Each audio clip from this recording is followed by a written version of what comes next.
In the wet spring of 1977, Della Harlan, 30 years old and 1 year a widow on her dead husband's foreclosed foothill ground in the Blue Ridge, spent her last $600 on 5,000 knee-high fir and spruce seedlings and set every last one by hand into the gullied, washed-out hill that nobody in that corner of the county had ever been able to form. And the whole valley laughed at the fool woman planting a forest she would not sell for 10 years. Right up until the cold December, the cars lined up for miles at her gate. She had not gone soft in the head. She had read a thing in a dead man's handwriting, and a harder thing in a dead woman's memory, that not one of the men laughing at her over their morning coffee had ever had the patience to sit still and understand. She was a small, spare woman that spring, brown as a hickory nut from the field, with cropped dark hair going early to gray at the temples and hands that were already too big for the rest of her, knuckled and split at the thumbs from a winter of grubbing locust roots out of clay.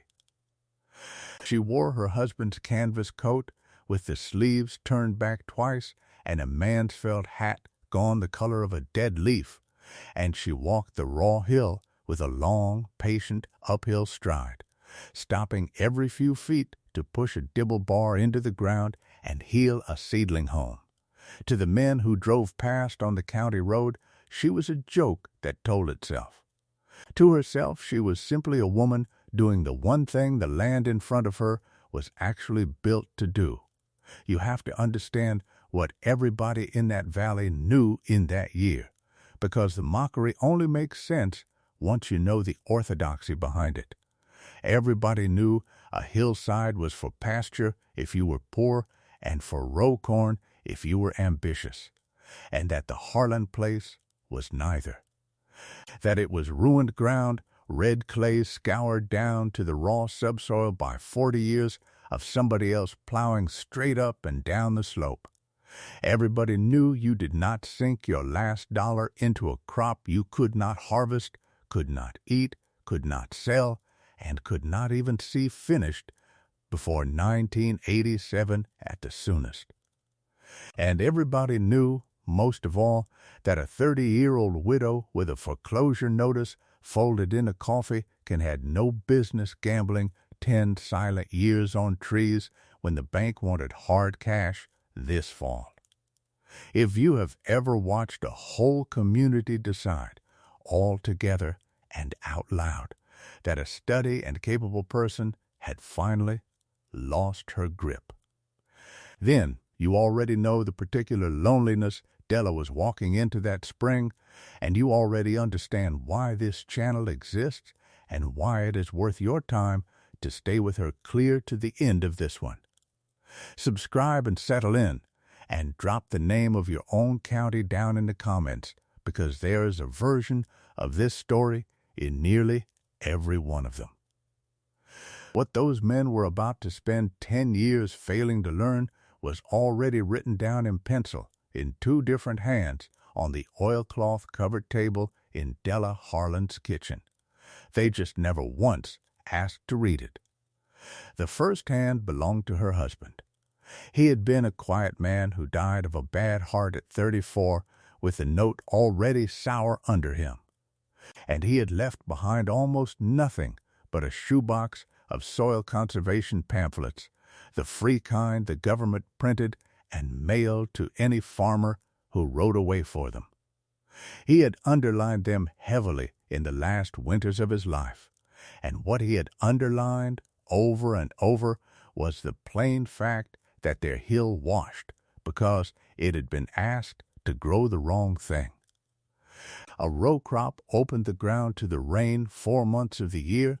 The rain took the ground down the slope a wagon load at a time, and after enough years, there was nothing left up top but the orange hardpan a plow rang against like a bell. In the margin beside a paragraph on erosion, he had written 4 words and boxed them: root and cover and hold and wait, with an arrow running out to a little sketch of the very hill outside his window. The second hand was older, and it was never written down at all.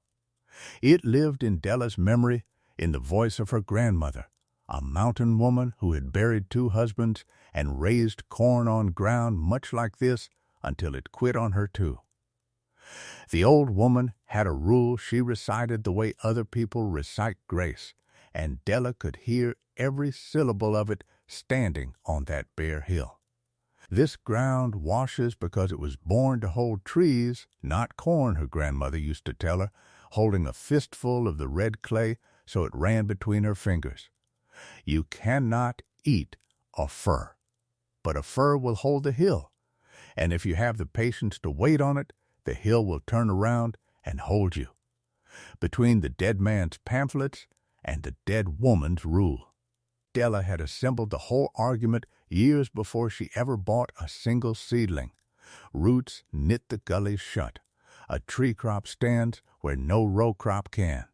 And patience, which cost her nothing but every ordinary day of her life, was the only currency the hill would ever take. So she rode away, as her husband had, and a nurseryman down in the Piedmont sold her the whole lot of 5,000 transplants for a little over $100 a thousand, packed wet in wood shavings and slat crates on the back of a flatbed. She hired the only help she could afford, a 15-year-old named Toby, whose people had more sons than supper. And the 2 of them knelt in the cold red mud from the last frost through the middle of May, opening a slit with the dibble, dropping a seedling, closing the slit with a boot heel, stepping 18 inches, and doing it again. 5,000 times. Her knees bled through her husband's old trousers. Toby stopped counting out loud at 1,000, because the number only made the hill look bigger. "How long till one of these is a Christmas tree, Miss Della?" he asked her once, sitting back on his heels. "Longer than you'll be working for me, son," she told him, and kept planting. That was when the valley named her. A neighbor named Pruitt leaned on the fence one morning with his thumbs hooked in his overalls and watched them crawl the slope. And by noon the whole Crossroads store had it. The Harlan widow was planting a Christmas tree farm on the washed-out hill, a forest she would be an old woman before she cut. They called her the Tree Woman. It was not said with any real cruelty at first, only the easy contempt men keep for a bet they are certain they will get to watch fail. And what they said down at the store that first winter and the next, and for a good many winters after, was that the poor thing had planted her grief in the ground and was watering it every dawn because she had nothing left to do with her 2 hands. The work did not end when the planting did. That is the part the valley never saw and never credited. A field of corn is a single summer's argument. A field of firs is a decade of them. Every spring, Della and the boy replanted the transplants that had died over winter, and thousands did, so that some years the hill seemed to lose ground rather than gain it. Every summer, she walked the rows with a sling blade cutting back the blackberry and the sumac that would have smothered the little trees. And every August, once the trees had size, she took hand shears and sheared each one into the tight cone a buyer would someday want, a motion she repeated 10,000 times a season until her shoulder locked at night. She paid the taxes on 40 acres that earned her not $1. She sold eggs, took in sewing, and cleaned the Methodist church for gas money. And the whole time the mockery had teeth, because on its face the mockery was correct. The Tree Woman was pouring her one life into ground that gave nothing back. The loudest of the mockers was a big, red-faced man named Renfro, who farmed good bottomland down along the creek and never once let a season pass without a joke about the widow's woodlot. He would lean on the store counter and call out loud enough for the whole room, cut yourself a paycheck off that hill yet, tree woman?" And the room would always give him his laugh. "Not this year, Renfro," she would answer, even voiced, buying her flour. "Nor the next. Ask me again in 1987. That only made them laugh harder, because 10 years is a long time to hold a straight face. And to those men, a woman who would wait 10 years for $1 was a woman who had simply stopped counting. And into that long grind walked the one man in this story who never laughed at all, because he had done the arithmetic and he wanted the hill for himself. His name was Thorne, and he sold seed and chemicals for a company out of the flatland, driving the valley roads in a clean sedan with sample cases riding in the trunk. And that season, he was signing nearly every farmer between the two rivers onto a single program: high-yield hybrid corn, the fertilizer and the spray to force it up, all of it on the company's credit against the fall harvest. Thorne was smooth, and he was patient, and he was kind to widows in the particular way of a man who has already decided how the story ends. He came up Della's lane more than once with his hat held against his chest. "There's no shame in a hill beating a woman, Della," he told her, gentle as church. "Let me fold your 40 acres into the valley program, take that note clean off your back, and you keep your house and your garden and never think about it again." She would thank him for stopping and pour him coffee he never finished. And she would not sign. Then came the lean year, and the dark middle of it, when the whole bet very nearly came apart in her hands. It was the 8th winter, and the trees were finally head high and beautiful and still exactly as worthless as the day she had set them, because a Christmas tree earns nothing at all until somebody cuts it and pays. The bank sent a man out who stood in her yard and looked up at the dark green hill and would not soften it. "The board can't carry this note on faith another season, Mrs. Harlan," he said. "They want to see a real cash crop come off that ground this year. Corn, tobacco, something a man can weigh, not a promise about 1987. And everybody in the valley understood what that meant. That same week, Thorne appeared in the lane one final time, warmer than he had ever been, and made his kindest offer yet. "The note's gone by Monday morning, Della, all of it. I'll do the paperwork myself tonight as a favor between neighbors. All you have to do is let the hill go." She carried his offer to the kitchen that night and set it on the oilcloth table under the lamp. And she did the thing she always did when the ground beneath her felt as though it were washing out from under her own feet. She took down her husband's shoebox and read the underlined pamphlets one more time, the boxed words root and cover and hold and weight still pointing their arrow out toward the hill in the dark beyond the window. And she said her grandmother's rule out loud to the empty kitchen, all of it. The part about how you cannot eat a fir, but a fir will hold you if you can only wait.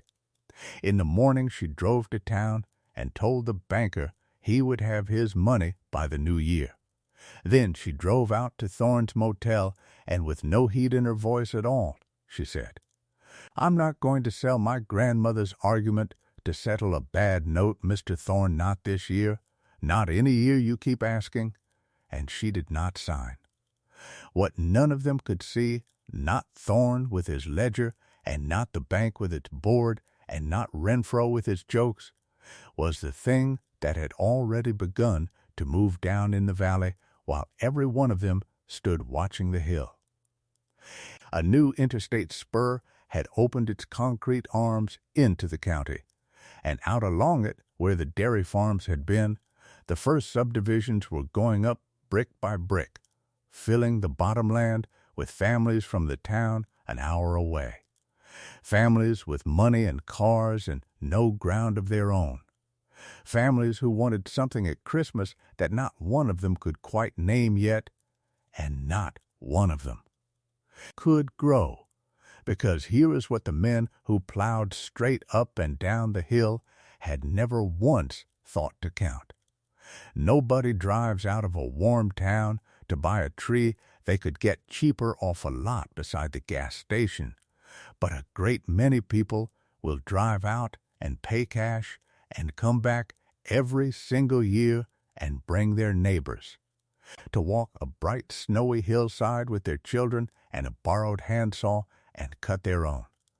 The very erosion that had ruined the Harlan place for corn was the same slope and the same fast drainage that made it the most beautiful hill of firs in 3 counties the moment snow came down over it. What could not hold a row of corn held a whole standing forest. And the forest held the one thing 10,000 new families would drive an hour out of town and open their wallets for. It started small, as these things do, with a newspaperman from the town who heard about the tree farm on the old Harlan place and drove out on a slow week to see it. He walked the rows with her and looked back down at the mile of white slope and the blue mountains beyond and said, half to himself, "Lady, you didn't plant a woodlot. You planted the prettiest hill in the county." He wrote half a column about the widow and her worthless ground, and the first December after that, a few cars came. Then, a few more, families tramping up the snowy rows and coming down dragging a fresh-cut fir, roping it to the roof, waving as they pulled away. Della had not let herself hope for it. But the next December the cars did not stop. They came before dawn, and they did not stop. A line of pickups and station wagons and town sedans backed up the county road past Renfro's gate and past Pruitt's. A full mile of idling cars waiting on a widow to swing open a farm gate, engines steaming in the cold, children pressed to the fog glass looking up at a hillside that from the road looked like something off the front of a calendar. She sold out by the second weekend. She sold out by the second weekend 3 years running, the whole hill going to families who paid cash and shook her split, oversized hand and could not stop thanking her. "This is the best morning these kids have had all winter," one father told her, hauling his tree down through the snow with 2 children hanging off his coat. And he was not the only one who said it, or something close to it, before the season was done. And when the extension office finally sat down and added up what a widow's ruined 40 acres had grossed in a single snowy month, the number landed on that valley the way the grasshoppers land on the high plains, because the whole township down in the bottom was mortgaged to the eyebrows in hybrid corn on Thorne's company credit, and the tree woman's washed-out hill had, in cold cash, out-earned nearly every good deed of bottomland on the road. The gross off her 40 acres beat the corn township's best year straight up. The ground that grew nothing a plow could use had grown the one thing a whole highway of town families would drive out and pay for, and it had done it standing on the very erosion that made it worthless for anything else on earth. They came to her fence after that, one at a time and with their hats in their hands. Renfro came, the big red-faced man who had gotten his laugh at the counter for the better part of a decade. And he stood at her gate in the line of cars like any other customer and paid for his own family's tree. And before he left he took his hat off in front of his own children and would not let himself off easy. "I was wrong about you, Della," he said. "I stood in that store and laughed at you for 10 years, and I was wrong every single one of them." She did not gloat. There is no scene in this whole story where the tree woman stands at the store counter and tells the men what they can do with their hybrid corn. She only thanked him and helped him rope the tree down tight to his roof. And Thorne came too, at the very last, the smooth salesman who had wanted the hill more than any of them, and he stood in that same mile-long line of cars with no sample case and no company credit and no gentle offer left in him. Just a man buying a tree from the one woman who had beaten his arithmetic. He took his hat off at her gate and could not quite bring himself to look at her. "You were right, Della, and I wasn't," he said quietly. "The whole valley's in corn on my paper, and every acre of it's under water, and you're the only soul on this road sold clean out." She let him say it. "My husband and my grandmother were right," she answered. "I just did the waiting." Then she took his cash and wished him a good Christmas. And he drove his tree home down the mountain like everybody else. The county agent who had once written her ground as removed from production drove up in the new year and wrote it back in, and wrote her up besides, as the parcel the whole county ought to study, the plain lesson in growing what the land itself was born to grow, and what the market would drive a full hour to buy, instead of whatever the neighbor down the road happened to be growing that year. The old rule that had lived only in a dead woman's mouth went into the permanent record of the county in careful official ink, with Della Harlan's name beside it, and at her firm insistence, her grandmother's name set above it. That next spring the tree woman went back up the hill with a dibble bar and a boy, into the new gullies along the top edge she had never once had the money to reach, and set 5,000 more seedlings by hand into the raw red clay, and she kept back her best seed stock the same as her husband and her grandmother had taught her, against the years she would not be there to plant it herself. They had asked the hill to grow corn against its own deep nature, and the hill had washed away from under them, load by load, down the slope and into the creek, and taken their credit with it. She had asked the hill to grow the one thing it was born for, and the whole town had driven out in the snow to buy it from her gate. So the next time a whole valley lines up to laugh at the steady person planting the crop that makes no sense at all, ask yourself which one of them has actually sat down and read the ground under their own boots. Would you have signed Thorne's paper that lean 8th winter to save the house you loved?